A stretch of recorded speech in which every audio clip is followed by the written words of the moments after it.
first of all, a very warm welcome. Metakomm Talks is a format which we invented about now, say, a good year or almost 1.5 years ago, where we always have one specific topic we want to focus on, where we have a guest speaker who is an expert in the field. The guest speaker today is Oliver Hagemann, who you also see here in the crowd. Oliver, I had the pleasure of working with him on one of a very large M&A integration project, which certainly he and I enjoyed quite significantly. And we also have one participant who was actually part of that project as well with us. So Annette, so therefore she can probably testify that this was working quite successfully when we were acquiring in an international business another company, which was a carve out of another business and then fully integrated it. About 1,000 people in 5 different countries who were then merging into a larger organization. And so Oliver and I were both working on that project, and we both have, certainly dozens of M&A integration projects with different companies on our belt.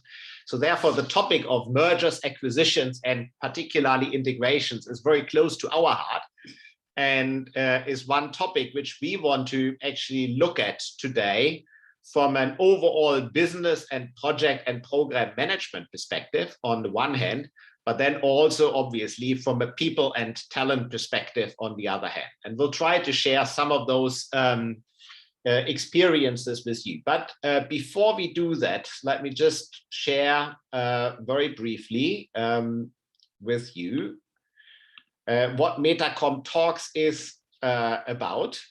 Before we then, what the agenda is, and before we then go into the further real content. So I hope you can all see my screen. And our aim with Metakomm Talks is that we have experts like Oliver talking about a topic, and that we exchange experiences. So therefore, this will not be kind of we talk for an hour and you listen, but we try to do it as interactive as we can on a video format.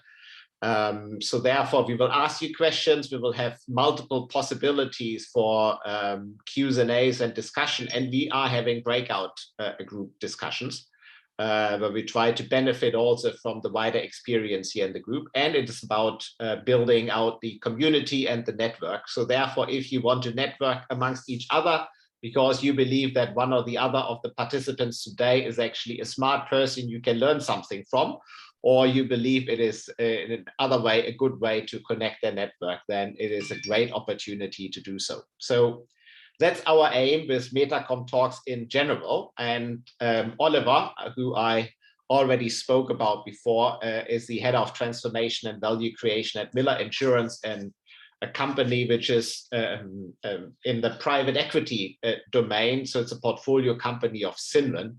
And Oliver will introduce himself and speak more about what he is doing there and what he learned on M&A projects in a minute. So, but I want to just say a very big thank you for taking the time and effort, Oliver, of preparing today's session and joining us. You have customized and individual, but also far more complex processes. Another one is it more an M&A which is for targeting an in-market consolidation? And when you have in-market consolidation, you have higher expectations typically regarding the cost and related people synergies, because duplication of roles require a higher degree of attention to the leadership team selection process and how the target operating model needs to be designed. So there are some of these specifics which will drive also when we think about how to best integrate the business. And it can be either a comprehensive integration. So if you're striving for market share growth, or if you're trying to achieve cost benefits from scale, or is it more a focused integration? Just if, for example, you want to acquire a specific skill set, for example, a fintech, which serves as an innovation garage to a larger financial institution. That could be examples where you have a very, very focused integration. And the type of M&A that will determine your post-merger integration approach in terms of how do you drive the communication, what are you doing in terms of your operations and technology platform, what is the branding strategy you have to think of, and how do you drive, and we will discuss that a bit in greater detail later, the people integration. So the challenge of the session today is a bit that we can highlight some good practices. However, as I said, it's not possible to apply the cookie cutter approach to every type of M&A. I still hope that we will touch on a few key elements which inspire you when you are involved in your next transaction. If you now think about how the post-merger integration look like, and if you go to the next slide, I think we can use a pretty generic process where we say you have one phase, which is due diligence and negotiation, and that phase ends with a signing, means when you're signing the commercial agreement. Then the next phase is after signing, you're going into the day one readiness preparation. So really what needs to be in place after the closing is done. So when you're having full control and ownership of the business. The third phase is then the post-merger integration. And then one phase, which is forgotten quite often, is the value creation phase, where you then drive the long-term value out of the M&A. So when I look at this process now from a post-merger integration perspective, or from the team who's tasked to do the post-merger integration, you have before the signing, there needs to be a substantial involvement. And the substantial involvement before the signing is in two areas. One thing is you need to define the strategic principles for how do you want to integrate at a later stage. So what is the extent and the pace you want, you need to do the integration, and that helps you to provide the focus, and will also help you to understand the assumptions of the financial invest case to get that right. The second key element is supporting the M&A and the corporate development teams in the due diligence work, because that will give also critical insights in the key business processes, which allows you to think ahead how an integration could be designed and where you need to put the effort. And I think there are a few critical business processes which you need to address in the due diligence phase to get better insights.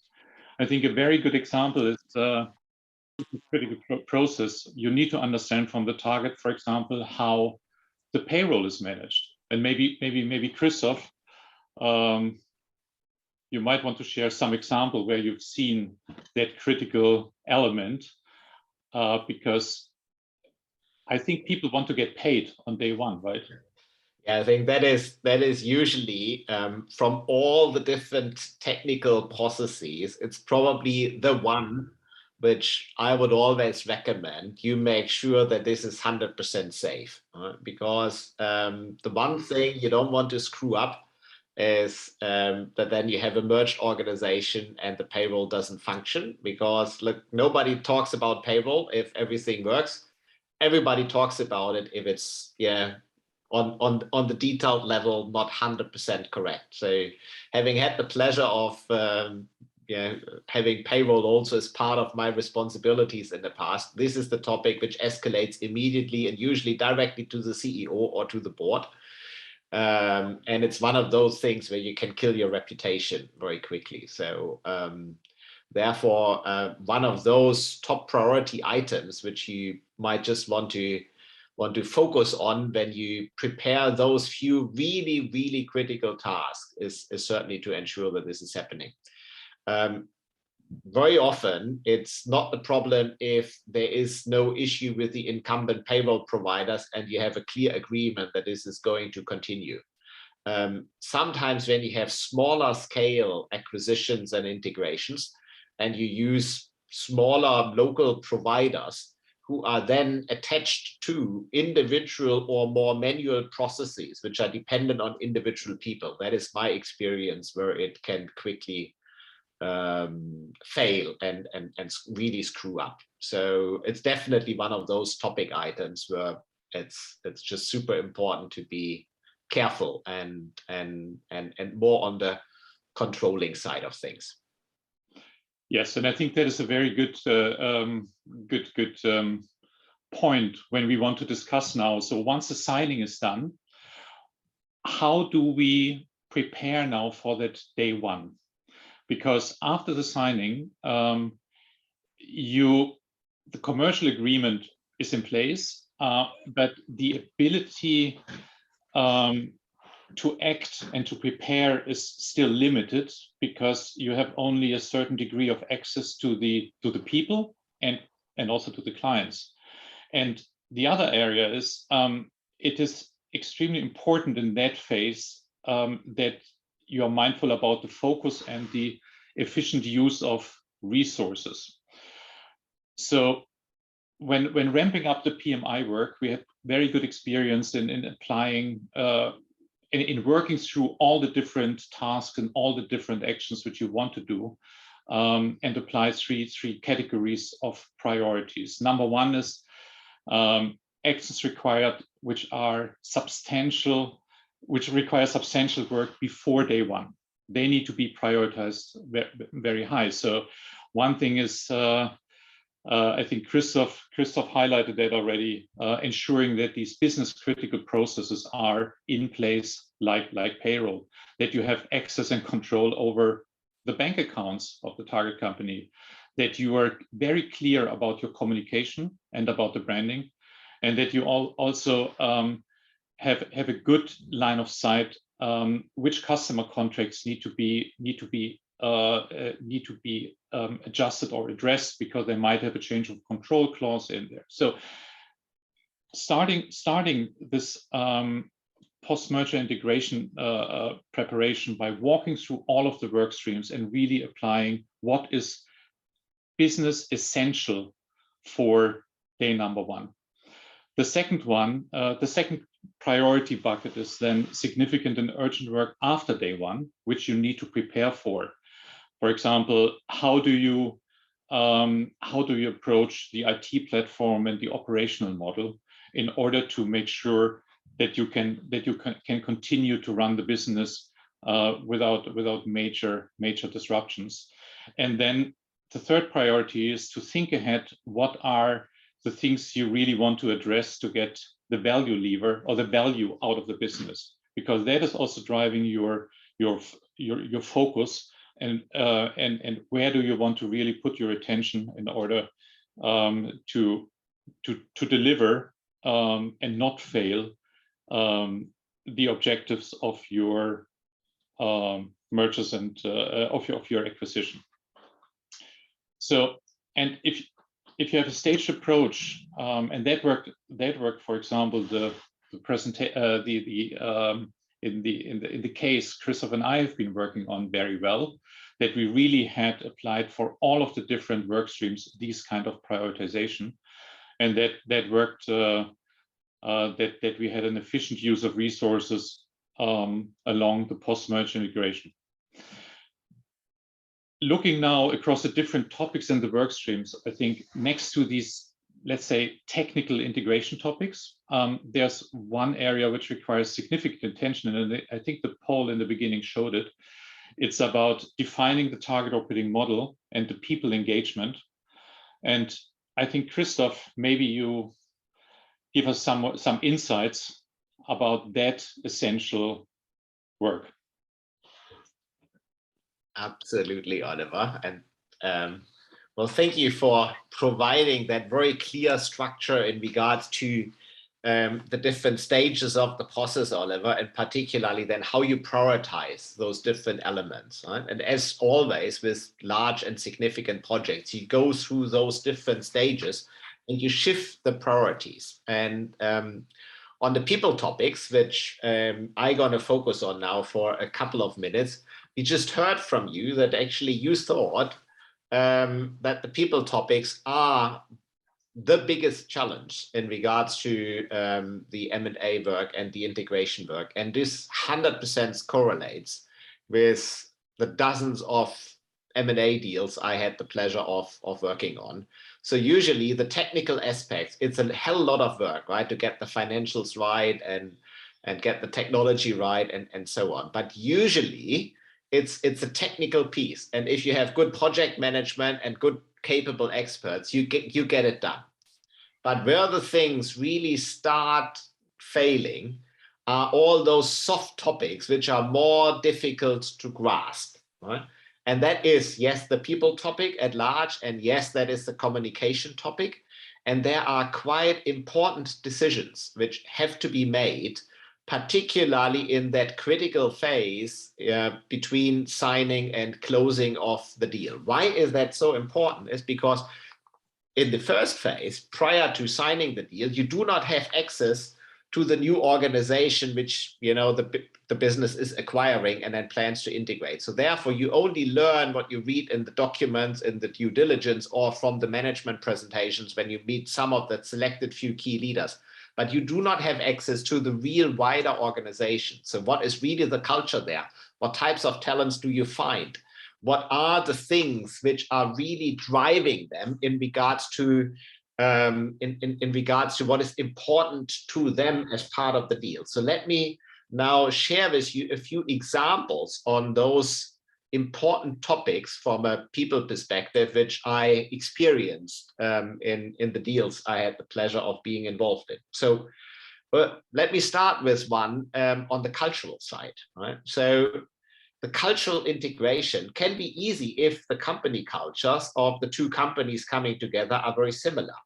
But they can be super, super difficult if the company cultures are very different. So one organization I was recently working with, they were a carve-out from one of the big four audit companies. Right? So I don't share names here, right? But it was one of those big audit and consultancy companies, a carve out from their side. So they had a culture which is very process oriented, right? So very clear structures, very clear ways of how to do things and so on. And they were acquiring a business which was founded about 10 years ago by two people who were then creating a very family type of environment and spirit, right? So within their team, super successful, exactly the same industry, slightly different client sets and so on. So therefore, the strategic deal rationale was very clear. Great cross-selling opportunities. They had additional service lines which the other company, the acquiring company, was not having. So super nice fit, but culturally very different. So a family touch and feel kind of thing. Everyone super close together, hardly any processes. They were also smaller. So now, the interesting thing is the former carve-out, so the acquiring company, they want to become faster, more agile, more entrepreneurial, and get rid of some of those, let's say, heavy processes from the past. The small company, which was having that family feel and a lot of entrepreneurial can-do spirit kind of fostered in their culture. Right? So now they're coming together. And guess what's happening? Of course, it is clashing right, left, and center. Right? Because the cultural fit, is of course not there. So what you have to do is then really work extremely hard on communicating that actually that different part of the culture the other company brings to the table is super beneficial, because let's face it, the small company which was growing and now being acquired, because they get bigger and it's a regulated business, they need to apply more rigor, more processes and so on, because otherwise they would get problem with the regulator, and they could also not organize and keep that kind of very unstructured way of doing it with the scale they're reaching. Right? And the former consultancy and audit company, they wanted to get more entrepreneurial, so more that can do with the small acquisition was bringing to the table. So both sides have to communicate a hell lot in regards to, okay, what can we do and how do we do that, that we really bring those different cultures and the benefits together. But the way and the problems you have to overcome are actually immense, right? And it will probably, I mean, the deal is now done since a couple of months, but it will take them, let's say, easily a year or two, which brings me then to to drive those cultural integration properly to the end, which brings me to one of the big challenges we see very often happening in M&A deals. So what you find is you have a high focus and attention in all the engagement phase before the deal is being signed. You have a high focus and attention in the process between signing and closing of the deal. And you have a high focus in the first, let's say, 1 to 3 months, right? Because everyone, the whole management team, the whole organization is all excited about it. The problem is that thereafter, business as usual kicks in, and all those other challenges which you are facing, right, when with your day-to-day operation. And then all the nice plans you have in regards to what you want to do on cultural integration, for instance, are fading away, although they were originally there. And even if in the first couple of weeks, they have been executed extremely well, the execution focus, right? Whether it's management time, whether it is funding which you need, project resources to drive it home and so on, it fades away. And what that means is then that some of the progress you were making in regards to merging the cultures are actually going steps back again, and the benefits you started to create are starting to fade away and disappear. And that is one of the things which is very often one of those challenges, why that value creation, particularly in the mid to long run, is then causing problems, particularly on the soft elements like that. So that would be a cultural example. Another one would be on the talent side. So now what we saw with one of the M&A projects we were working with on and supporting was then an integration of two companies, where then the senior leadership team were then, of course, talking a super good game and how good the two companies are fitting together and so on. But the challenge is that then when it came to leadership decisions in regards to who takes then in the combined merged organization, the key job and the key roles, they were all being still positioned from the acquiring company, and none of the company which was acquired and was actually kind of 30% of the total business in the combined organization were then getting a seat on the top table.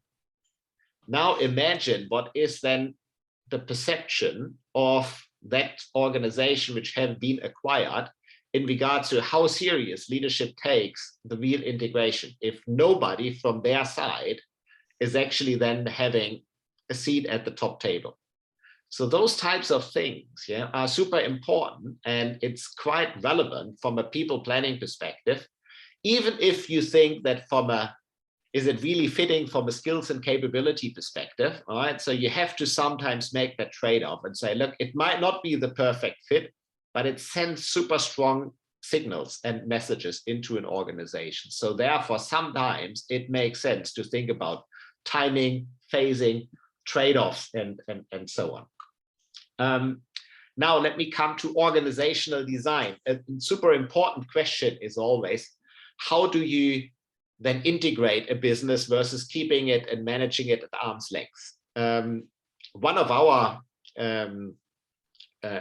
customers we have been working with was acquiring a business 3 years ago, and was keeping that business purposely at arm's length, right, for organizational reasons and also for, let's say, innovation reasons. One of the good examples, if you want to keep an, let's say, the spirit, that's what it's a different line than what I talked about before, but if you have here, like the typical example of you have a bigger organization acquiring a smaller one, and the smaller one is, let's say, very flexible, agile, drives a lot of innovation, for instance, on the technology side, then it might make sense to not integrate that organization, fully into your main structure, but keep that at arm's length, right? Certainly for a period of time. And that is what this company did.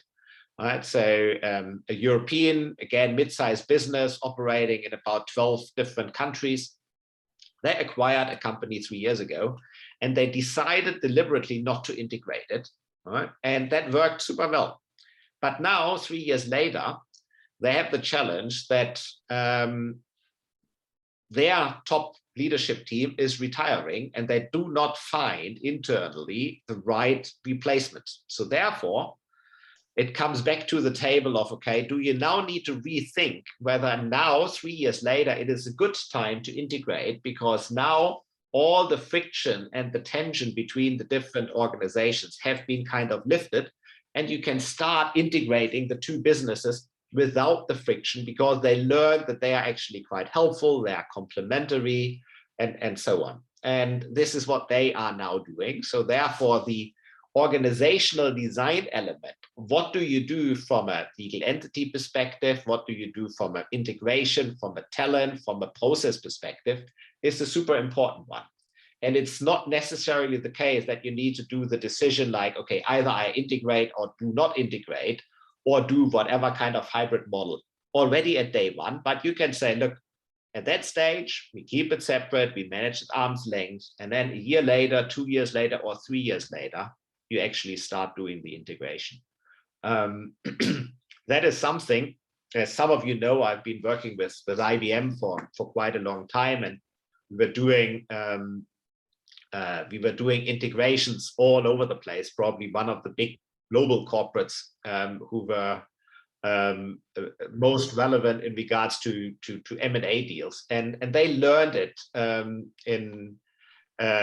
through multiple software companies which were acquired back in the 90s and 2000s, were basically the topic of workforce integration, which is the last example I will now want to provide here, was a key one, because what they at the time always did was integrating the workforce with all their skills and processes into Big Blue.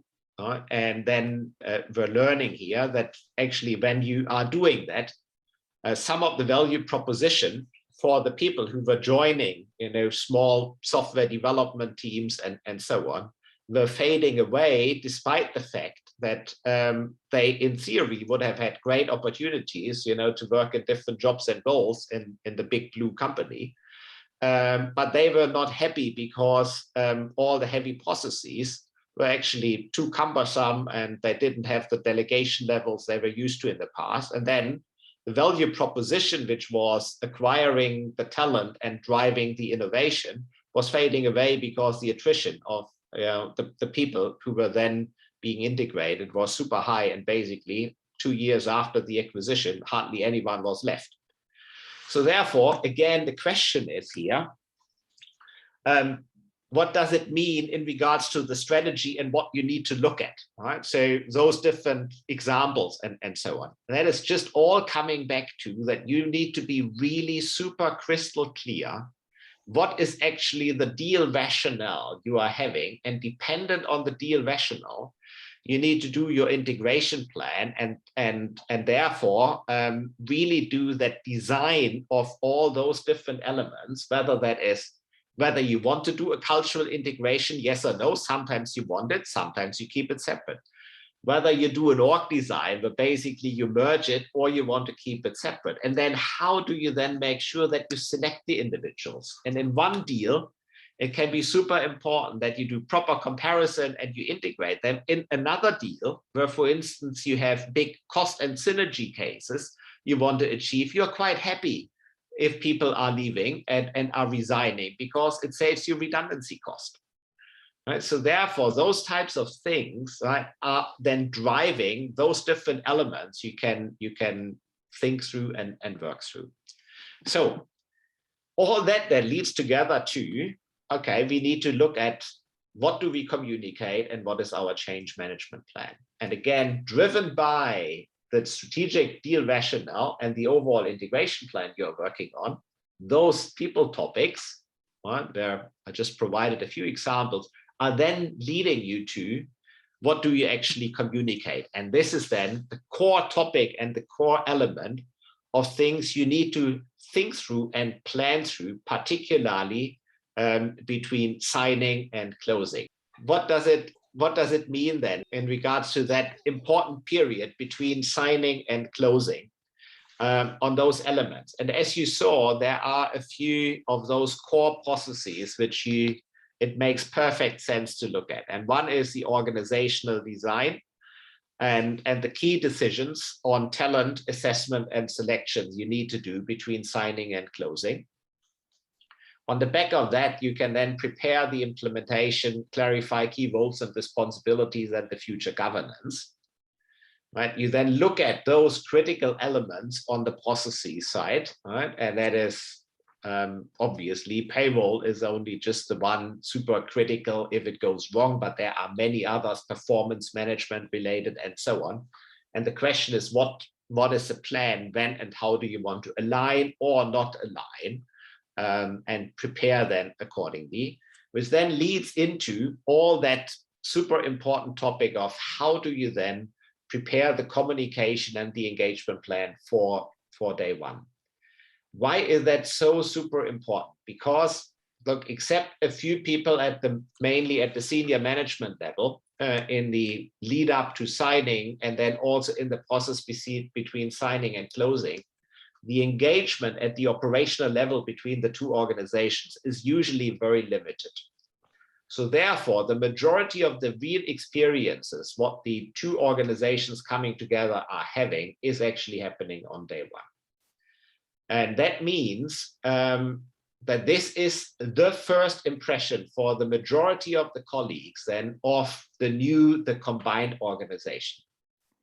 And you never have a second chance to make a first impression, is one of those nice sayings, which many of us know.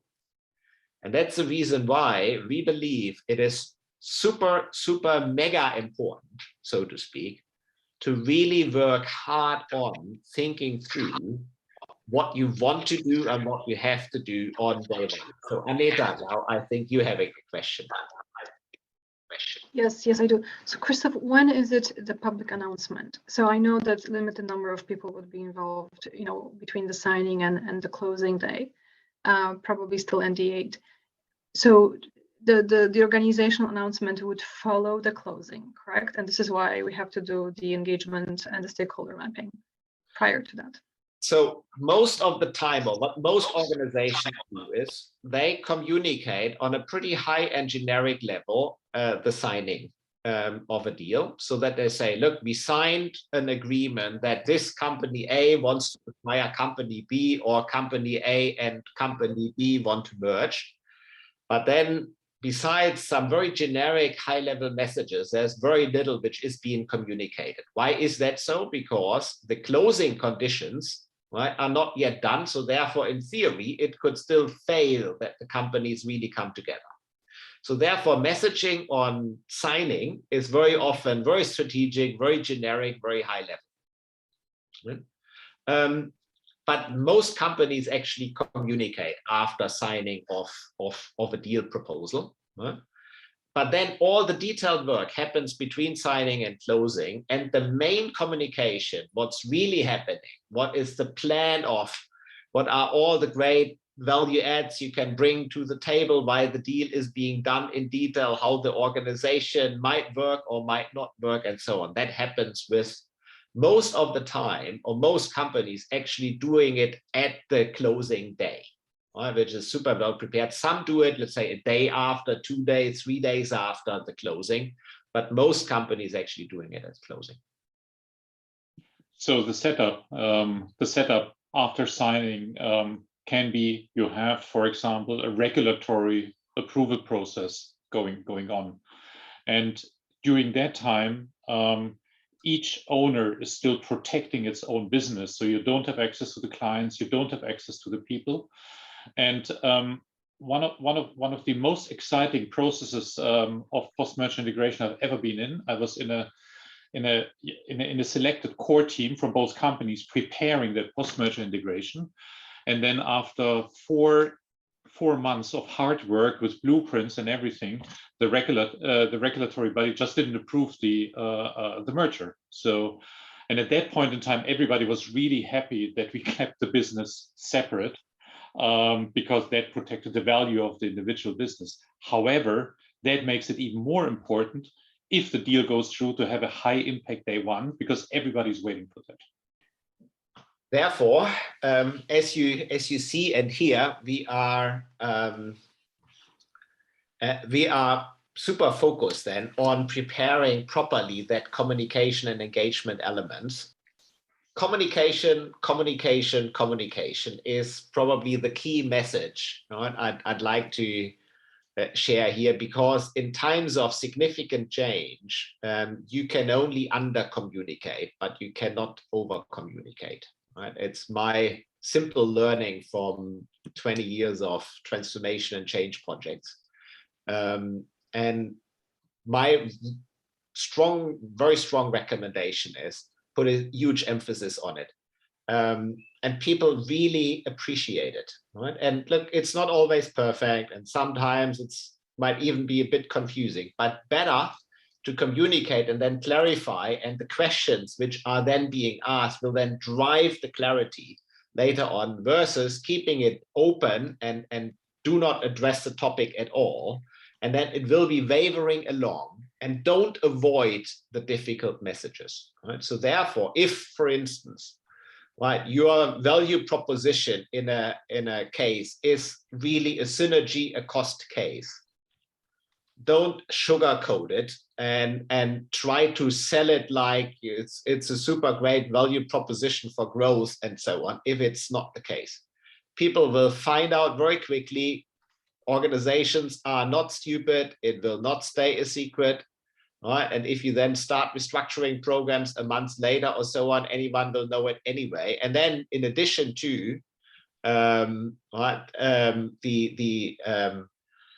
overall credibility challenge is actually you then have a disengaged workforce, and one which do not trust in the leadership anymore, right? And this also is not only true for the ones who then will be leaving, but particularly for the ones who will be staying, who you need for then, kind of achieving your key business objectives. So therefore, one of the things which I have seen some companies trying to do is avoiding the difficult messages, right, in the communication. And our experience and my recommendation is don't do it. Say it in a nice way, in a positive, in a constructive way, but share the real reason why you do a deal and what is the rationale. And if it's some tough truth in it, well, then put it on the table and just handle it in a very professional way. Daniel, you have a question. Yes, thanks a lot. And of course, thanks for sharing your experience and your insights.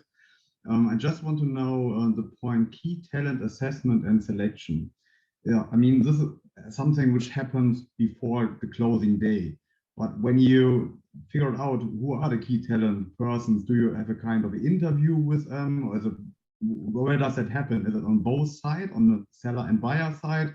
Because this is, I guess, a crucial part when I think about, okay, how to communicate it, because it could also come to a breach. And is it maybe 1 week before, or I mean, yes, I see it's a month 2 to month 3, but I just want to know how you deal with it.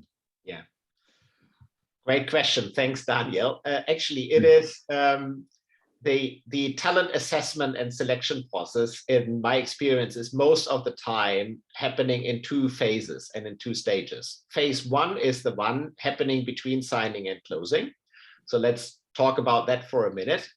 And then I'll share with you also what then in the second stage is happening. So in that first phase, it's usually only about the top senior leadership jobs which are at stake. Right? So therefore, let's assume now that you have a company, let's make it simple, 1,000 employees, acquire another company, 500 employees, right?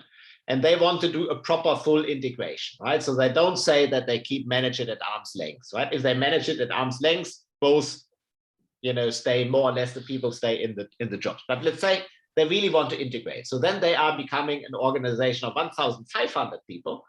so even a bit larger, you might have a few org design changes at the top table as well. And then the question is, now assume you have one chief people officer in the acquiring organization, one chief people officer in the target organization. You have one chief financial officer here, one chief financial officer there. You have one chief operating officer. So the top jobs, right? So now the question is, do then always, let's say from the acquiring companies, they keep their jobs and the others are then reporting into the acquiring company? In my view, that can potentially be a big mistake, right? Because it sends the messages like, look, we just bought you, kind of you're subordinate and so on. And also it misses out on great talent opportunities. Look, there might be a great salesperson, a great HR, a great finance, whatever person in that company who is actually the better skill fit and better experience than the one of the company acquiring the other business. So therefore, my recommendation and experience is do a proper and honest assessment of what you find on those organizations, and then make a conscious choice on who you give the top job then in the combined organization. And that is what you usually, and you should be doing before closing for just the top table, right? Not for the rest of the organization, but for the top table, because that drives the clarity then on how the integration works. And yes, it can be very painful. And sometimes it makes sense to then make a few compromises on the way, right? So for instance, if you know that there is a great person you are acquiring. So let me just give you an example from an HR side of things, because look, it's so close to home on my end, right? So then you say, look, you have a chief people officer and you can't have two, right? But then you say, look, the other one should actually become the chief people officer of the smaller organization. Well, then you make that one. And then the current incumbent, you find a compromise, for instance, for half a year or a year, where you say, look, and you are the chief transformation officer or the chief whatever, what? Diversity and inclusion. You find something which is meaningful enough. So I'm not talking about some bullshit, some real meaningful work, but you find an agreement and you say, look, we want you, we need you. Here's a job, for half a year or a year. And then you agree a good package, right? And said it's not screwing up. So you find ways of making it happen, but still driving it towards the target organization. And that's the selection process you have to go through. And which assessment modules you want to use, I'm sure we can talk more about it if you're interested. There are a couple of ones, which are quite helpful.